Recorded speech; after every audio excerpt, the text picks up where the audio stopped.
राष्ट्रीय साक्षरता मिशन।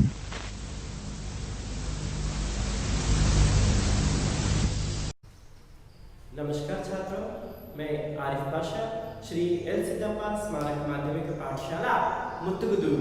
तो हमारे चैनल का नाम है शिक्षा की राह पर हमारे कदम। कौन सा है हमारा चैनल? शिक्षा की राह पर हमारे कदम। तो फिर इस चैनल पर आप सबका फिर से स्वागत है। मैं आज 10वीं कक्षा से संबंधित जो कविता तुलसी के दोहे, जो एक हिस्सा हमने उसका पढ़ा था, तो अब फिर उसका जो दूसरा भाग है उसको मैं अब यहाँ पे आप लोगों को समझाऊंगा। तो हमने वहां पे देखा कि कवि गोस्वामी तुलसीदास जी जो है पहले, दूसरे और तीसरे दोहे में क्या क्या उन्होंने बताया। जैसे कि पहला दोहा कौन सा था? हाँ, कौन सा है वो? मुखिया मुख सो जानिए, खान पान को एक, पालई पोसई सकल अंग, तुलसी सहित विवेक। दूसरा, जड़ चेतन गुण दोष में विश्व कीन्ह करता, है ना? जड़ चेतन गुण दोष में विश्व कीन्ह करता, संग हंस गुण गहि पै, परिहरि वारी विकार। फिर तीसरा जो है, दया धर्म का मूल है, पाप मूल अभिमान, तुलसी दया न छाड़िए, जब लग घट में प्राण। चौथा जो है, तुलसी साथी विपत्ति के, विद्या विनय विवेक, साहस सुकृति सुसत्य व्रत, राम भरोसो एक। फिर अंतिम जो दोहा था वो है कौन सा? हाँ, वो है राम नाम मणि दीप धरु, राम नाम मणि दीप धरु, हाँ, जीह देहरी द्वार, तुलसी भीतर बाहिरो, जो चाहसी उजिया। तुलसी भीतर बाहिरो, जो चाहसी उजिया। इस तरीके से हमने इस कविता को पढ़ा था, है ना? हाँ, फिर हम उसको कैसे राग से पढ़ा जाता है ये मैं आप लोगों को बताऊंगा। उसके बाद फिर हम इसका अर्थ भी देखेंगे, है ना? मुखिया मुख सो चाहिए, खान पान को एक,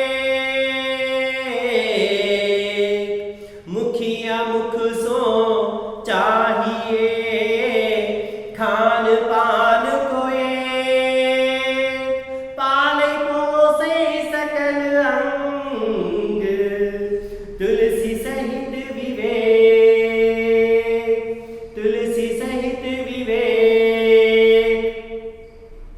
जड़ चेतन गुण दोष में विश्व कीन्ह करता, जड़ चेतन गुण दोष में विश्व कीन्ह करता, संत हंस गुण गहि पै, परिहरि वारी विकार, परिहरि वारी विकार। दया धर्म का मूल है, पाप मूल अभिमान,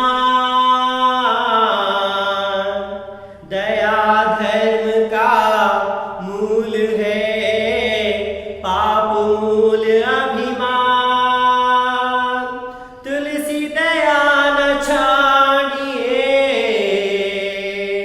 जब लग घट में प्राण, जब लग घट में प्राण। तुलसी साथी विपत्ति के, विद्या विनय विवेक, तुलसी साथी विपत्ति के, विद्या विनय विवेक, साहस सुकृति सुसत्य व्रत, राम भरोसो एक, राम भरोसो एक। राम नाम मणि दीप धरु, जीह देहरी द्वार,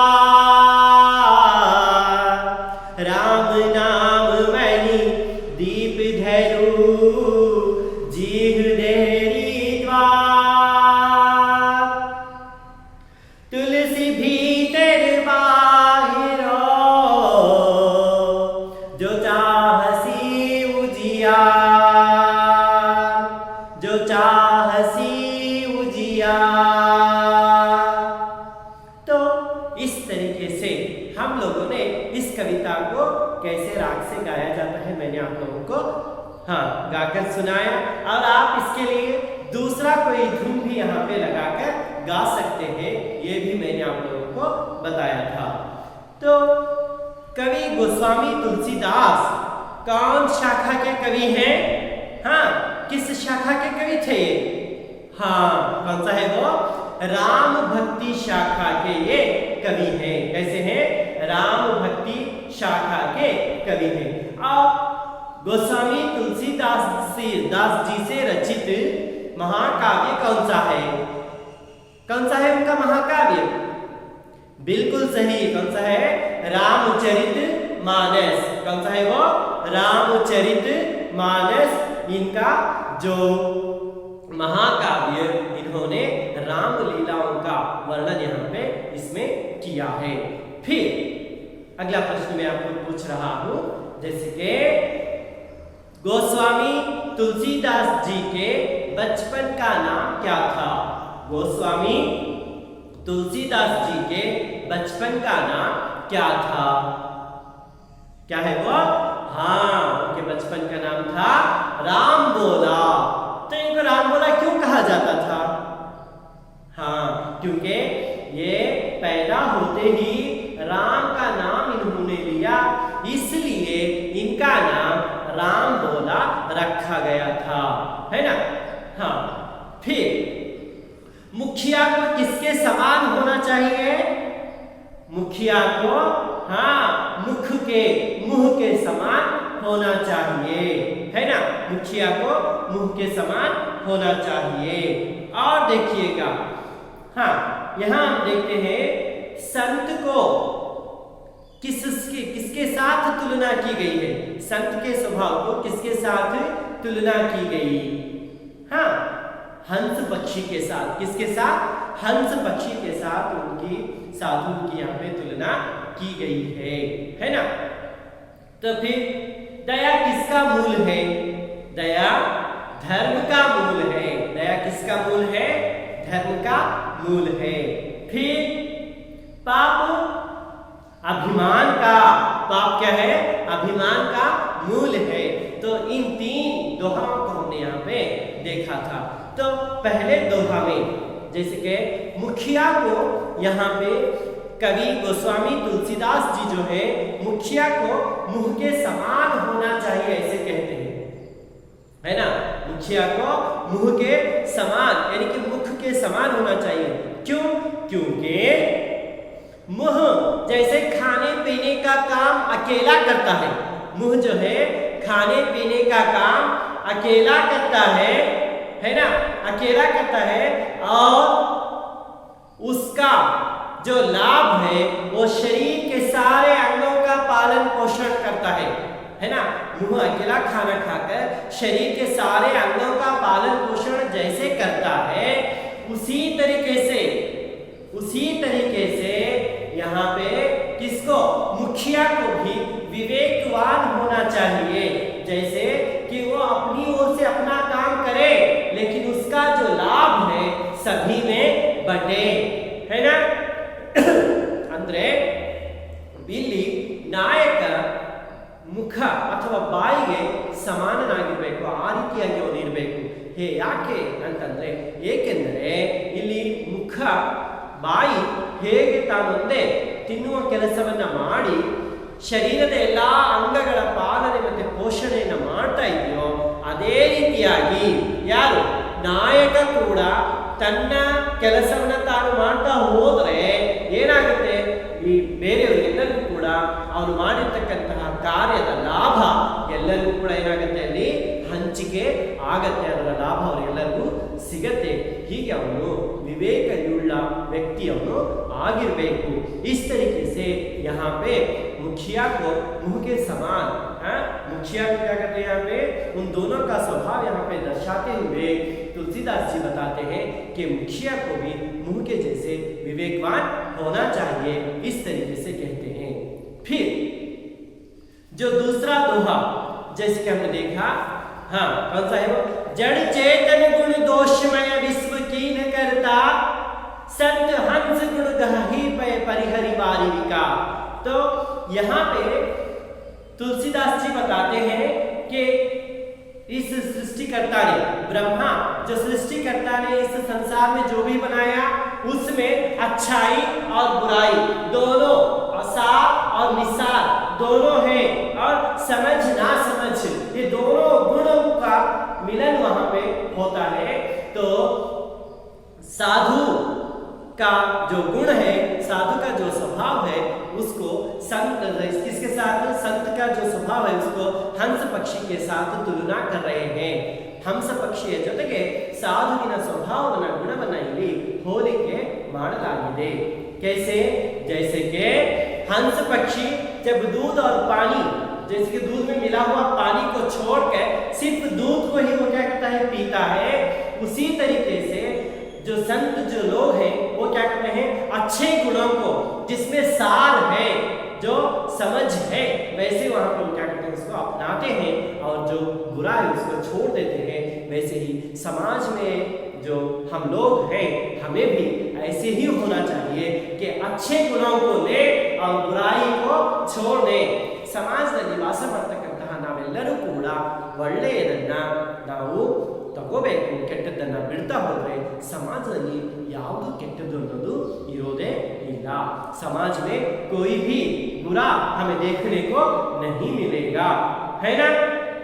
तो ये यहाँ पे जो दूसरा दोहा है उसमें कवि तुलसीदास जी ने हमें यहाँ पे समझाया। फिर जो तीसरा है वो क्या है, दया धर्म का मूल है, पाप मूल अभिमान। दया धर्म का मूल है, पाप मूल अभिमान। तुलसी दया न छाड़िए जब लग घट में प्राण। तो यहाँ बताते हैं कि दया जो है धर्म का मूल है, जिसके अंदर दया है वो धर्म के साथ है, ऐसे हमें यहाँ पे समझना चाहिए, तुलसीदास जी बताते हैं। और यहाँ पे जो पाप है वो क्या है, अभिमान का मूल है। यानी कि जब तक हमारे शरीर में प्राण है, ಎಲ್ಲಿಯವರೆಗೆ ನಮ್ಮ ಶರೀರದಲ್ಲಿ ಪ್ರಾಣವಿದೆಯೋ, ಉಸಿರು ಅಂತಕ್ಕಂಥದ್ದು ಇದೆಯೋ, ಅಲ್ಲಿಯವರೆಗೂ ಕೂಡ ನಾವು ನಮ್ಮಲ್ಲಿ ಅಹಂ ಅಥವಾ ಅಹಂಕಾರವನ್ನು ಬಿಟ್ಟು ನಾವೇನ್ ಮಾಡಬೇಕು, ದಯೆ ಕರುಣಾಮಯಿಯಾಗಿ ನಾವು ಜೀವನವನ್ನ ಮಾಡಬೇಕು। हमारे अंदर जो अहंकार है, अभिमान है, इसको हमें छोड़ देना चाहिए, छोड़कर हमें दयालु बनकर यहाँ पे जीना चाहिए, है ना।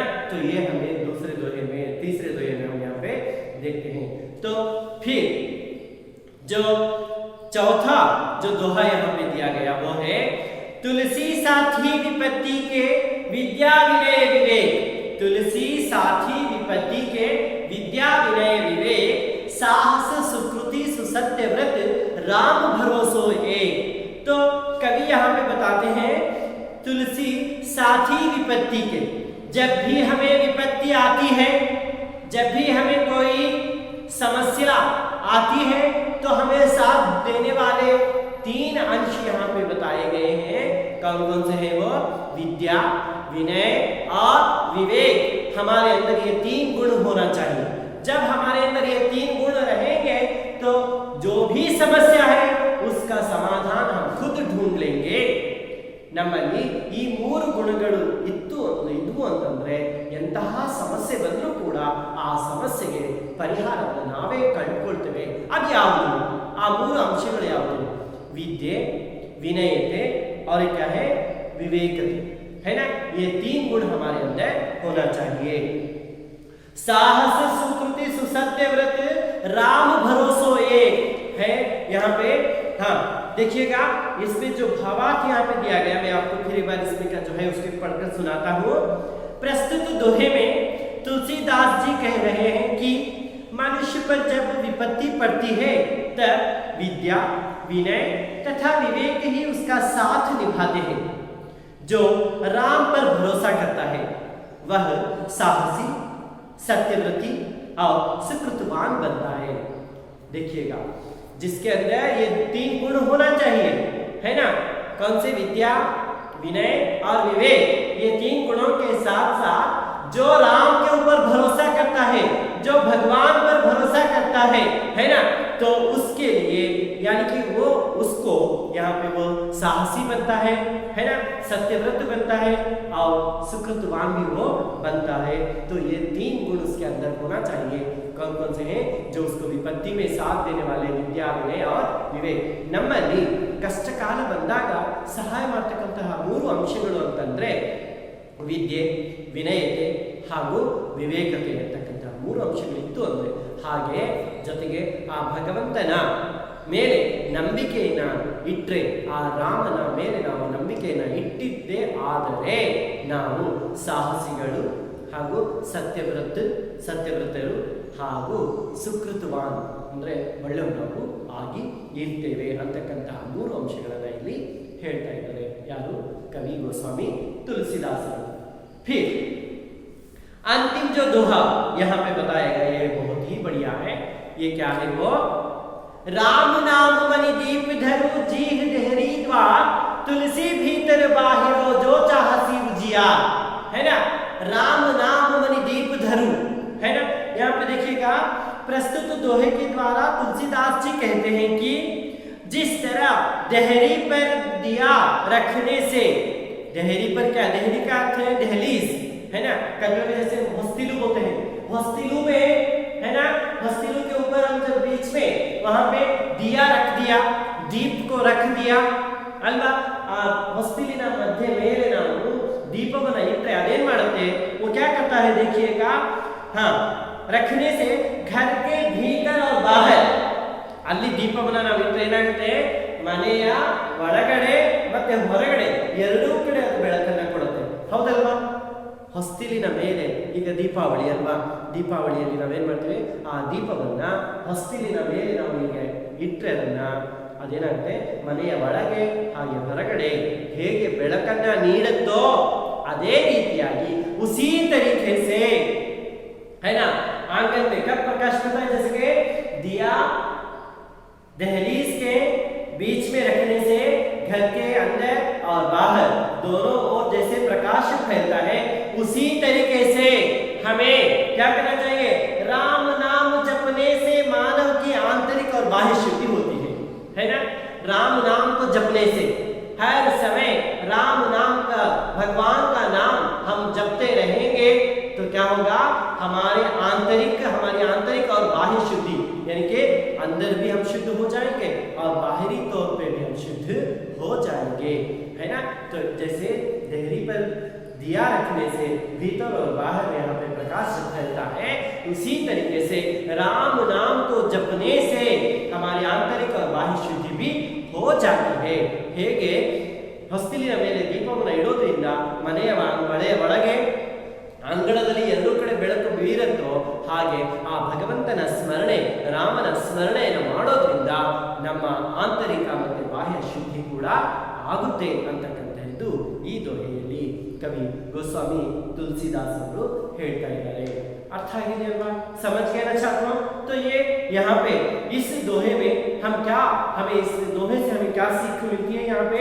जिसके हाँ, अच्छे कर्म करने और नैतिकता से जीवन बिताने का एक अंश हमें यहाँ पे मिलता है। अच्छे कर्म हमें करना चाहिए। जब हम अच्छे कर्म करेंगे तो हमारा अच्छा ही होगा, है ना। और साथ ही साथ हमारे अंदर नैतिकता होनी चाहिए, मोरालिटी, नैतिकता हमारे अंदर होनी चाहिए।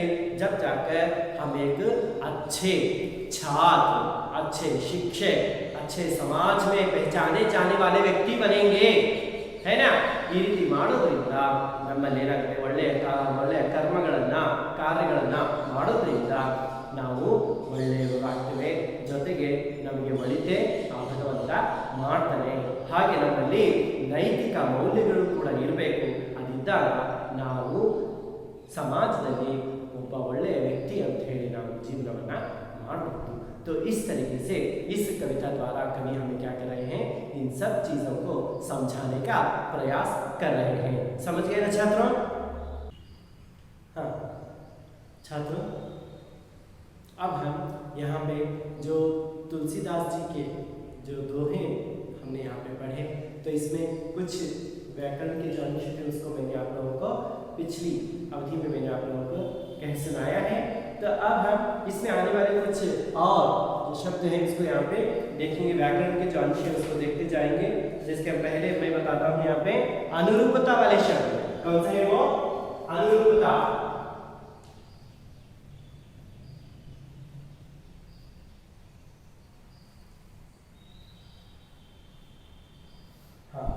अनुरूपता वाले शब्दों में जिसके पहला कौन सा है वो हम देखेंगे यहाँ पे।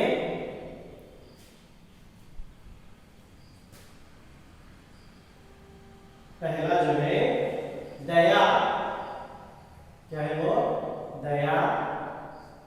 हाँ, यहाँ पे दिया गया धर्म का मूल, दया किसका मूल है, धर्म, धर्म का मूल, दया धर्म का मूल है। तो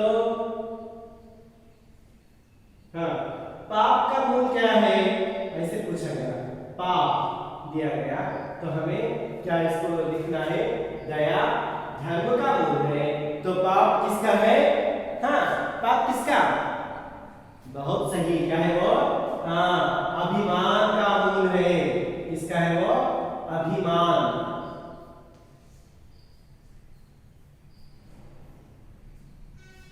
अभिमान का मूल है, समझ गए ना। हाँ, दया धर्म का मूल है तो पाप जो है वो अभिमान का मूल है। हाँ, उसी तरीके से अब हम दूसरा देखते हैं यहाँ पे, अनुरूपता वाला जो प्रश्न है दूसरा वो है परिहरी, क्या है वो, परिहरी, परिहरी है ना। हाँ, परिहरी यानी कि त्यागना। तो यहाँ पे क्या दिया गया, परिहरी का जो संबंध रखने वाला शब्द यहाँ पे दिया गया है त्यागना, यानी कि दोनों पर्यायवाची हो गए, समान अर्थ देने वाले हो गए। तो फिर वैसे ही यहाँ पे कर्ता, कर्तार, कर्तार का अर्थ क्या है, कर्तार का अर्थ क्या है, हाँ कर्तार, हाँ क्या है वो, सृष्टिकर्ता, सृष्टिकर्ता,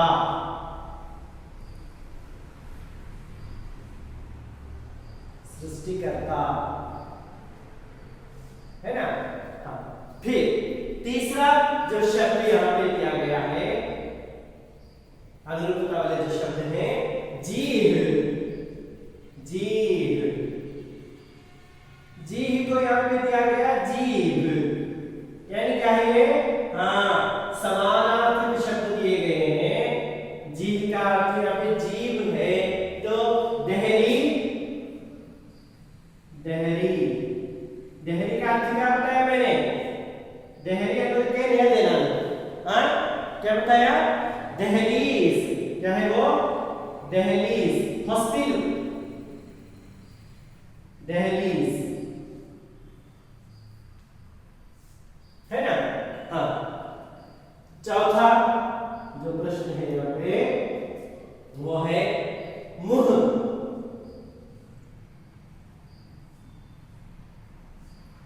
मुह का अर्थ यहाँ पे दिया गया मुखिया, मुह मुखिया, यानी इसमें क्या बताया गया है, मुह मुखिया।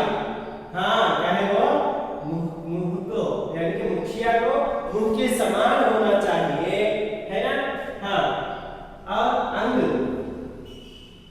मुह मुखिया वैसे समझाया गया, और अंग यानी कि मुंह जो है मुखिया के समान, ये दोनों समान है।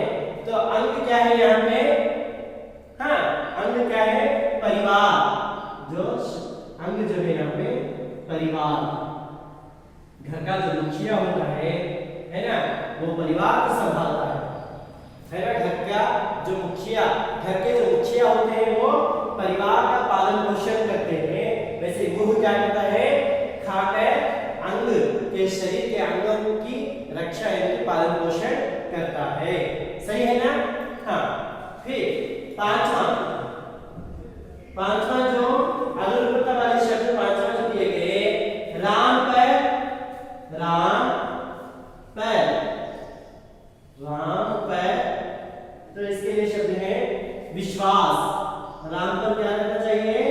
विश्वास, राम पर विश्वास। वैसे ही राम नाम का, राम नाम का, राम नाम का, देखिए यहाँ पे ऐसा समझना है, राम पर हमें विश्वास करना है, राम पर हमें भरोसा रखना है। रखने से फिर राम का हम यहाँ पे भरोसा रख रहे हैं, तो राम नाम का हम क्या करते हैं, राम पर भरोसा रखते हैं और राम नाम का क्या करते हैं, क्या करते हैं, माला फेरत जुग भया फिरा ना मन का फेर, क्या है वो, हाँ जाप करना चाहिए, राम नाम का जाप हमें करना चाहिए। सही है। हाँ फिर जो अंत में जो छठा प्रश्न है यहाँ पे, जीभ की तुलना, जीभ, जीभ का अर्थ क्या होता है हमारे कन्नड़ में, नालिगे है ना, हाँ जीभ की तुलना, जीभ की तुलना, हाँ जीभ की तुलना यहाँ पे देहरी से की गई है, देहरी,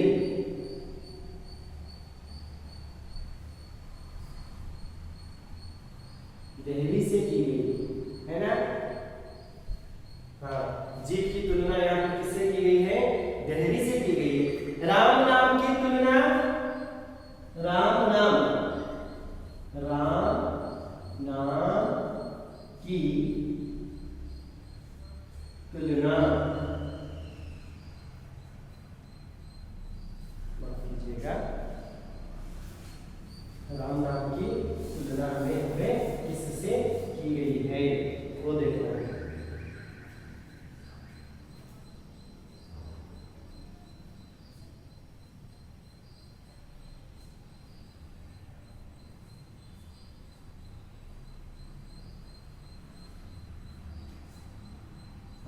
राम नाम की तुलना यहाँ पे किससे की गई है, दीप से। कैसे, है ना, देखिएगा जब देहरी पर रखा गया है दिया, तो दोनों ओर क्या हो रहा है, यहाँ पे उजियारा पड़ रहा है। जैसे कि जीभ है ना, ये जो जीभ है देहरी पर रखी गई है ना, अब उसका उजाला क्या हो रहा है, अंदर और बाहर पड़ रहा है घर के, तो ये जीभ यानी कि हमें राम नाम का इस जीभ से जप करने से क्या, जाप करने से क्या होगा, अंदर और बाहर दोनों ओर यानी कि शरीर के आंतरिक और बाह्य दोनों शुद्धि होती है। तो इसको हमें यहाँ पे क्या करना चाहिए, समझना चाहिए। समझ गए ना, ये हो गए जो इसमें आने वाले मुख्य जो प्रश्न है अनुरूपता वाले, उनको मैंने यहाँ पे आप लोगों को बताया। जैसे कि पहला, दया धर्म का मूल है, तो पाप जो है अभिमान का मूल है। परिहरी मीन्स त्यागना है। कर्ता का अर्थ है यहाँ पे सृष्टिकर्ता, है ना, सृष्टिकर्ता यहाँ पे कर्ता का अर्थ है। जीभ, जीभ है, जीभ का अर्थ क्या है, जीभ है। देहरी का अर्थ है यहाँ पे दहलीज, देहरी का अर्थ क्या है, दहलीज, दहलीज ಅಂತಂದ್ರೆ ಕನ್ನಡದಲ್ಲಿ ನಾವು ಹೊಸ್ತಿಲು ಅಂತ ಹೇಳ್ತೇವೆ। फिर मुंह का, मुंह को यहाँ पे मुखिया के समान यानी कि मुंह मुखिया के साथ ये जो तुलना की गई है, जो अंग परिवार यानी कि मुंह है ना, खाना खाकर, खाना पानी पीकर क्या करता है, अंग शरीर के अंगों की रक्षा करता है, तो मुखिया क्या करता है, परिवार का पालन पोषण करता है। राम पर विश्वास जब हम रखते हैं तो राम नाम का हम क्या करते हैं, जाप करते हैं, है ना। उसी तरीके से जीभ की तुलना देहरी से, इसको मैंने बताया आपको, है ना, जीभ जो है देहरी के समान, देहरी पे जब हम दिए रहते हैं ना, हाँ देहरी के समान है, तो यहाँ पे दीप क्या है, यहाँ पे राम नाम का जपना, राम नाम का जाप करना ही उसका उजाला जो अंदर और बाहर पड़ रहा है वो है। इसको हमें यहाँ पे समझना चाहिए। तो इस तरीके से अनुरूपता वाले शब्द जो है उसको हम इस बखूबी से हमारी परीक्षाओं में हम लिख सकते हैं, है ना। अर्थ आಗಿದೆ मಕ್ಕಳೇ ಇದು। अब इसमें जो अगला जो व्याकरण का जो अंश दिया गया उसको हम यहाँ पे देखेंगे, जैसे कि वो है जोड़कर लिखिए। क्या है वो? जोड़कर लिखिए, जोड़कर लिखिए।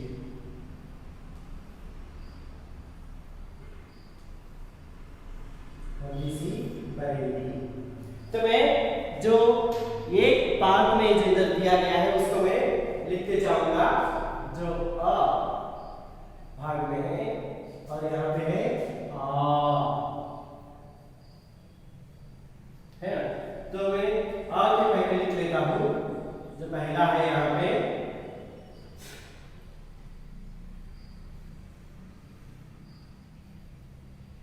विश्वकीन,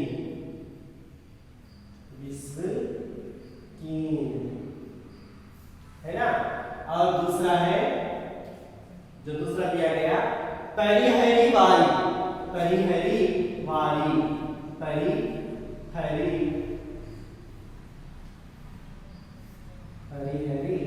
वारी, है ना। ये दूसरा जो शब्द यहाँ पे दिए गए। तीसरा है वो देखते हैं जब लग घट, जब लग घट, जब लग घट, है ना। फिर चौथा जो है ये सुसत्य व्रत, सुसत्य व्रत, सुसत्य व्रत। तो इस तरीके से चार यहाँ पे जो अंश यहाँ पे दिए गए हैं जो अ विभाग में है, और आ में जो है वो मैं कहता हूं पहले सुन लीजिएगा। जैसे कि यहाँ पे है मैं प्राण, है ना, मैं प्राण, फिर राम भरोसो एक करतार विकारी, करतार विकारी, मैं प्राण राम भरोसो एक करतार विकारी। इस तरीके से चार शब्द यहाँ पे दिए गए। हमें क्या करना चाहिए? बा विभाग में जो मैंने बताया उसको क्या करना है, इनका मिलान हमें यहाँ पे करना है। देखिएगा, इसीलिए जो कविता को बखूबी से पढ़ेंगे, बिना देखकर पढ़ना और बिना देखकर लिखना, बिना देखकर लिखना जो सीख लिया वो इसमें कोई भी प्रश्न पूछा जाएगा तो आसानी से उसका उत्तर दे सकते हैं। ಯಾವ ಮಕ್ಕಳು ಕವಿತೆಯನ್ನ ಈ ದೋಹೆಗಳನ್ನ ಚೆನ್ನಾಗಿ ಓದೋದು ಮತ್ತೆ ನೋಡಿಕೊಳ್ಳೋದೇ ಸ್ಪಷ್ಟವಾಗಿ ಬರೆಯೋದನ್ನ ಕಲ್ತ್ಕೊಳ್ತಾರೋ ಅವ್ರು ಎಂತಹ ಪ್ರಶ್ನೆ ಕೇಳಿದ್ರು ಇದರಲ್ಲಿ ಹೇಳ್ಬೋದು। ಆದರೆ ಸ್ವಲ್ಪ ನಾವು ಭಾವಾರ್ಥದ ಕಡೆ ಕೂಡ ಗಮನವನ್ನ ಕೊಡಬೇಕು। भावार्थ को भी हमें यहाँ पे देखना चाहिए जो हमारी किताब में दिया गया। हाँ, तो अपनी किताबों को निकालिएगा, किताब में देखिए और इसके उत्तर हमें बताते जाएंगे। आप लोग बताएंगे ना? हाँ, तो फिर हम देखते हैं।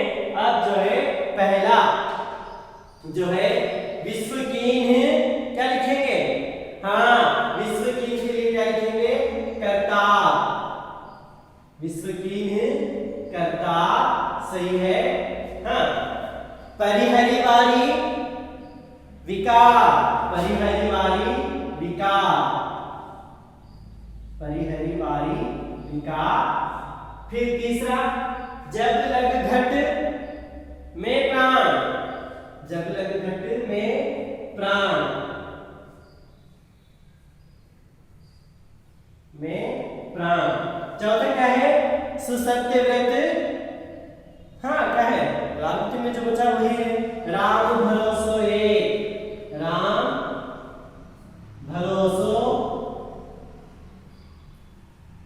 राम भरोसो एक, राम भरोसो एक। इस तरीके से हम यहाँ पे जो शब्द दिए जाते हैं उनका मिलान इस प्रकार हम यहाँ पे करेंगे। समझ गए ना? क्या है वो? विश्वकीन है करतार, परिहरी वारी विकार, जब लग घट में प्राण, और सुसत्य व्रत राम भरोसो ये। इस तरीके से जो मिलान करने वाले या जोड़कर लिखने वाले जो भी यहाँ पे जो अंश हमें दिए जाते हैं व्याकरण में, हम उसको इस तरीके से लिखते हैं। समझ गए ना?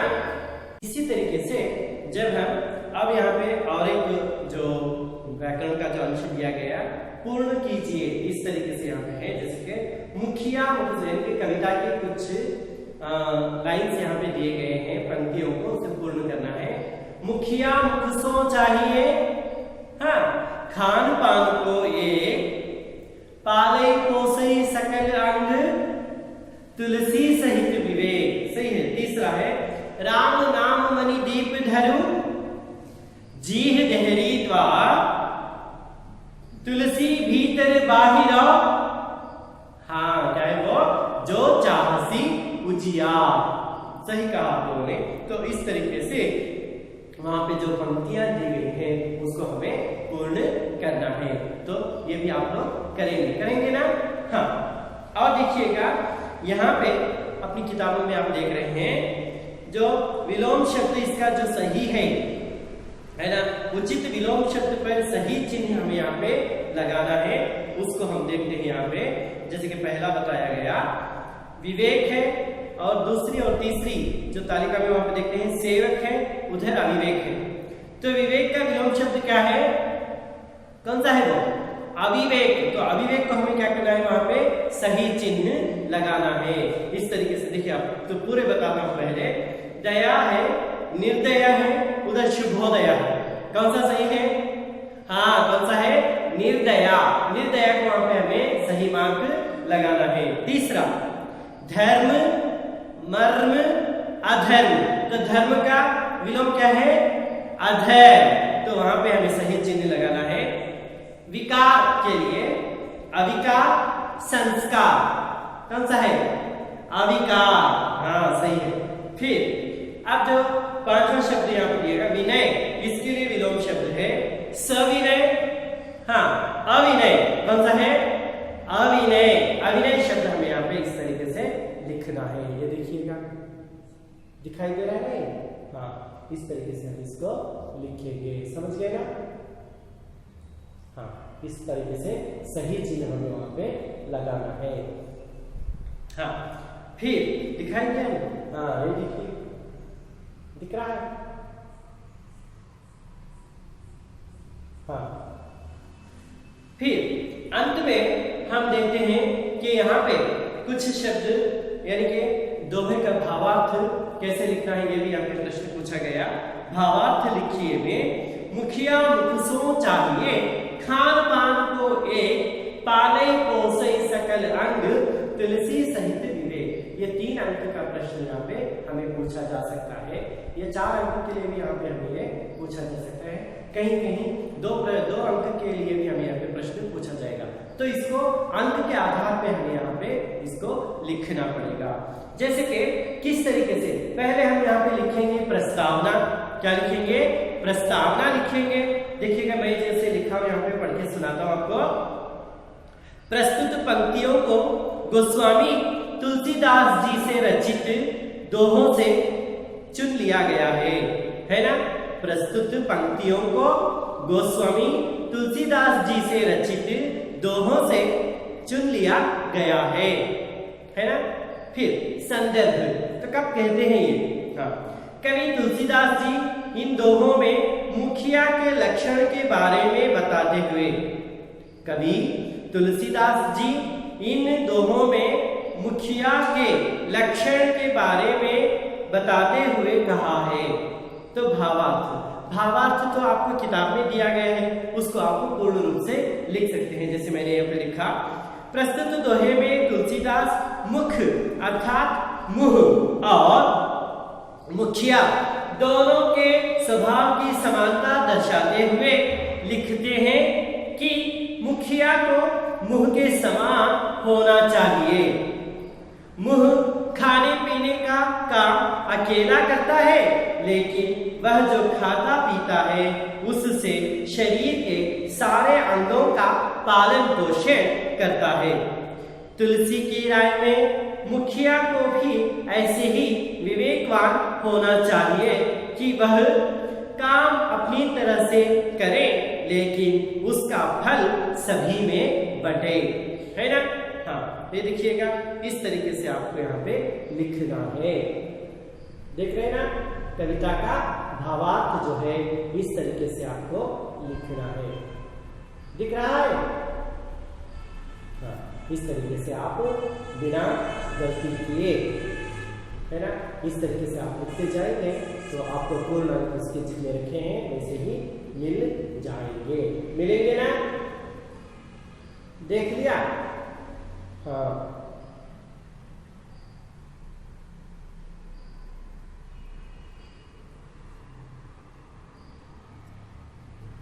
फिर तो इस कविता से संबंधित पूरी जानकारी हमने यहाँ पे प्राप्त कर ली।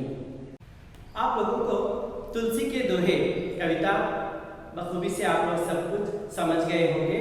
तो मैं अब इस कविता से संबंधित कुछ गृह कार्य आपको यहाँ पे दे रहा हूँ, है ना। गृह कार्य में कुछ प्रश्न दूंगा, उसके उत्तर आपको लिख कर लाना है। गृह कार्य,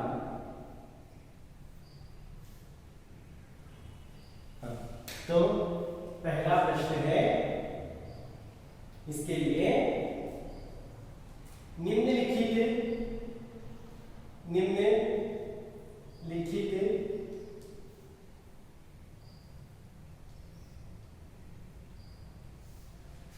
पंक्तियों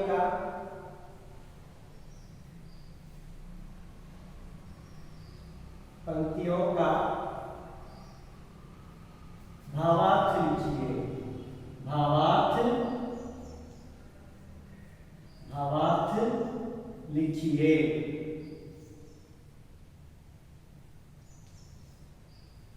भावार्थ लिखना है और वो है मुखिया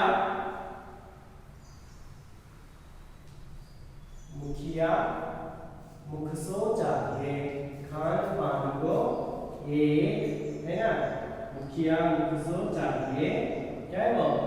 खान पान को एक,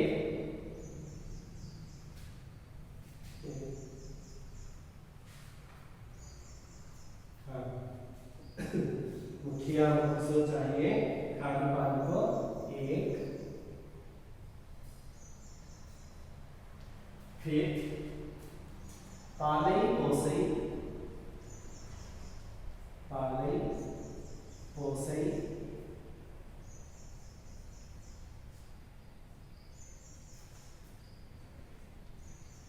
जैसे मैंने कहा उसी तरीके से आप इसको लिख कर लाएंगे।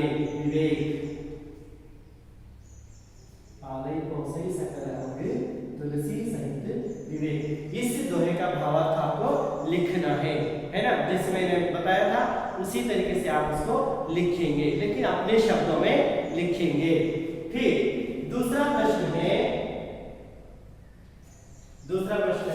आपके लिए, वो है मनुष्य के जीवन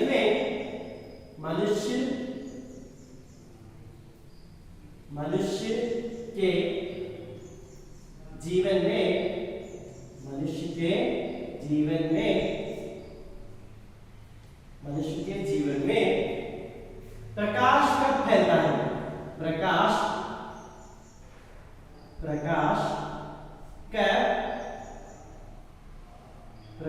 कब फैलता है?